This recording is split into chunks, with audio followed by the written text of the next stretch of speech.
innal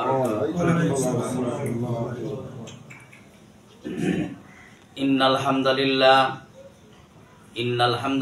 nahmaduhu wa nasta'inuhu wa nastaghfiruh wa na'udzu billahi min shururi anfusina wa min sayyiati a'malina may yahdihillahu fala mudilla lahu wa may yudlilhu fala hadiya lahu wa nashhadu an la ilaha illallah wahdahu la syarika lah wa nashhadu anna muhammadan abduhu wa rasuluh alladzi arsalahu bil haqqi basyiran wa nadhira wa da'iyan ila allahi bi idnihi wa sirajan munira. Amma ba'du faqad qala Allah ta'ala fi kalamihil majid wal furqanihil hamid. Poren fa'udzu billahi minasy syaithanir rajim.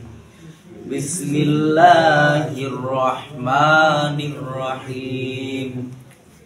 Alladzina atainahumul kitaba tilawati haqqa tilawati ulaika yu'minuna bih wa man yakfur bihi fa ulaika humul khasirun. Wa qala an-nabiy sallallahu alaihi wasallam talabul ilmi faridatun ala kulli muslim aw kama qala alaihi salatu wassalam. وقال الله تعالى في كلامه المجيد والفرقانه الحميد. أعوذ بالله من الشيطان الرجيم.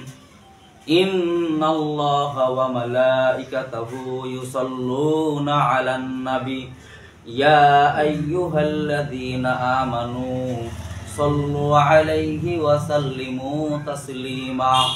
درود إبراهيم قري اللهم صل على محمد وعلى آل محمد كما صليت على إبراهيم وعلى آل إبراهيم إنك حميد مجيد. اللهم بارك على محمد وعلى آل محمد كما باركت على إبراهيم وعلى آل إبراهيم إنك حميد مجيد. اللهم صل على محمد وعلى آل محمد كما صليت على إبراهيم وعلى آل إبراهيم إنك حميد مجيد. اللهم بارك على محمد وعلى آل محمد كما باركت على إبراهيم وعلى آل إبراهيم إنك حميد مجيد. بلغ الأولى بكماله كشف الهدى بجماله حصلت جميع خصاله صلوا عليه وعليه. رہے میرے مسکن حوالی کعبہ بنے میرے مدفن دیار مدینہ. بلغ الأولى بكماله كشف الهدى بجماله حسنت جميع خصاله صلوا عليه وآله. এই পৃথিবীর ওই আকাশের মালিক তুমি রহমান. এই পৃথিবীর ওই আকাশের মালিক তুমি রহমান. তোমার দয়া এদের মাঝে নদীর মতন বহমান. নিখিল জগৎ জিগির করে তোমার নামে রাত্রি দিন. তোমার প্রেমে পাথর পেটে ঝরনা ছুটে হয় বেলিন. তোমার জন্য বাতাস গতি হারায় তোমায় পেয়েছে সাগর নদী যে মিলায়. ফুল পাখিরা তোমার নামে গায় যে গান. এই পৃথিবীর ওই আকাশের মালিক তুমি রহমান. তোমার দয়া এদের মাঝে নদীর মতন বহমান. আলহামদুলিল্লাহ, সমস্ত প্রশংসা সেই মহান রব্বুল আলামিনের, যিনি আমাদেরকে শাবান মাস শেষ, রমজান মাস এই মনে করেন যে কাল পরশুর মধ্যেই মনে করেন যে আপনার খাওয়া খাইতে ঠিক কিনা বলেন। সৌদি আরবে মোট চাল উঠে গেছে, ফেসবুকের মধ্যে দেখলাম, ইনস্টাগ্রাম দিচ্ছে যে আজকে ওরা খাবে, কালকে তো রোজা রাখবে। কারণ সৌদি আরবের মনে করেন যে আমাদের 6 ঘন্টা ডিফারেন্স, আমাদের এখানে যখন আসর হয় ওদের ওখানে এসা শুরু হয়।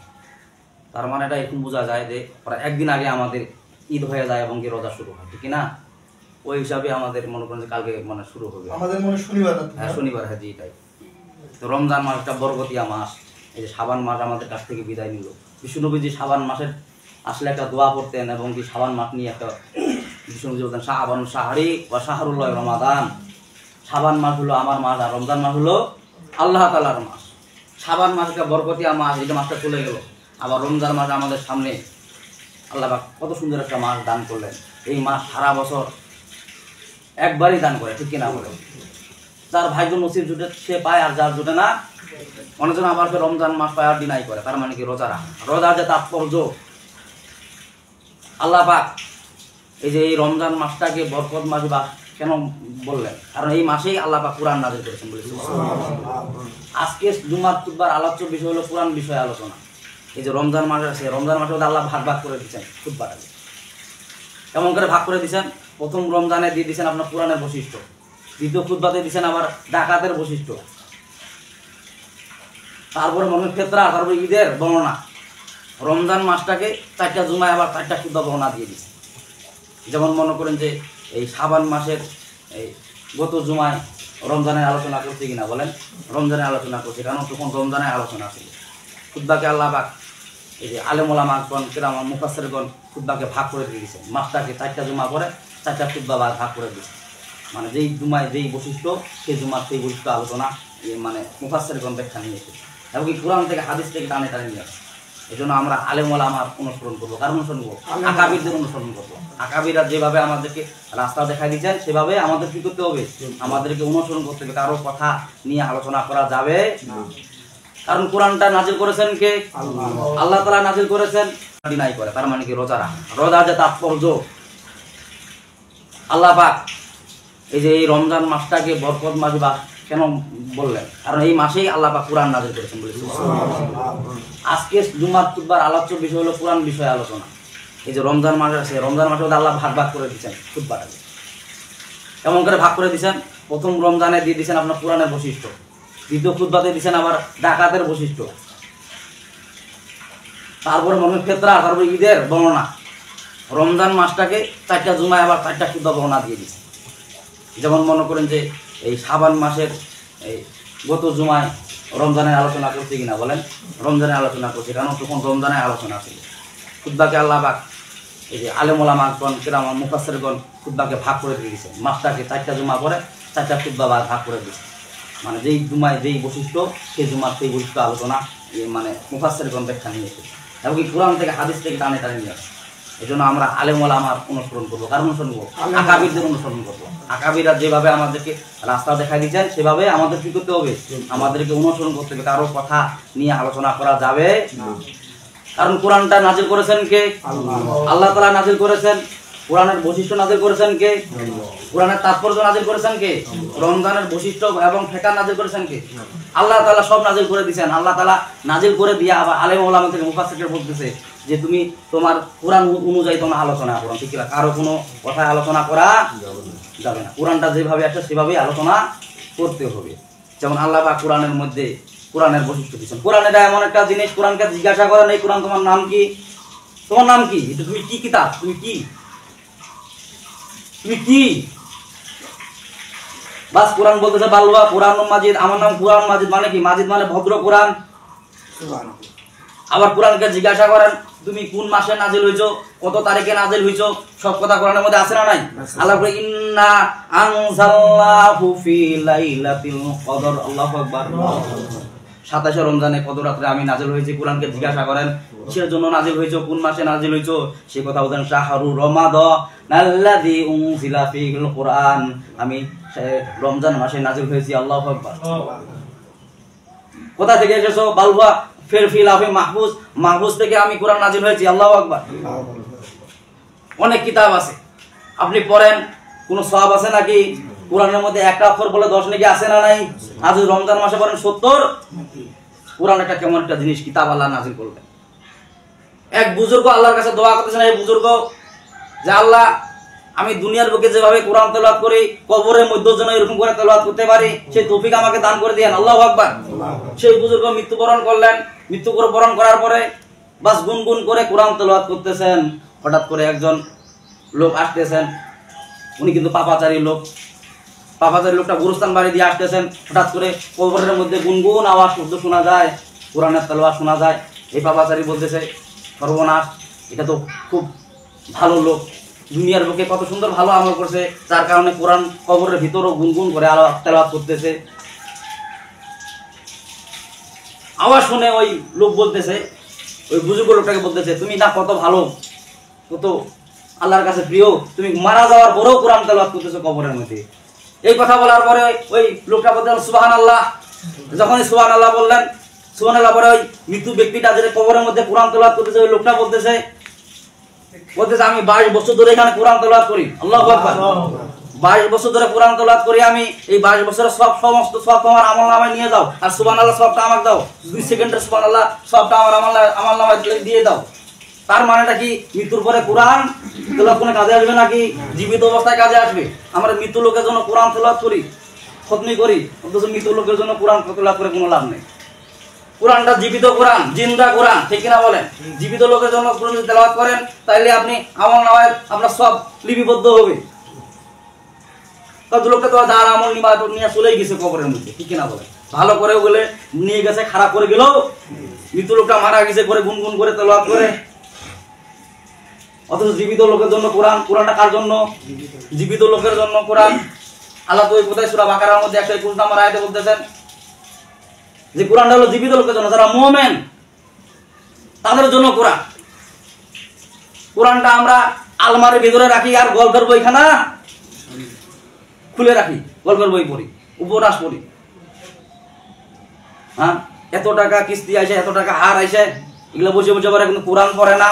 অথচ কোরআন পড়লে একটা আপনার বলে 10টা নাকি। রমজান মাসে বেশি বেশি করে কোরআন তেলাওয়াত করতেন।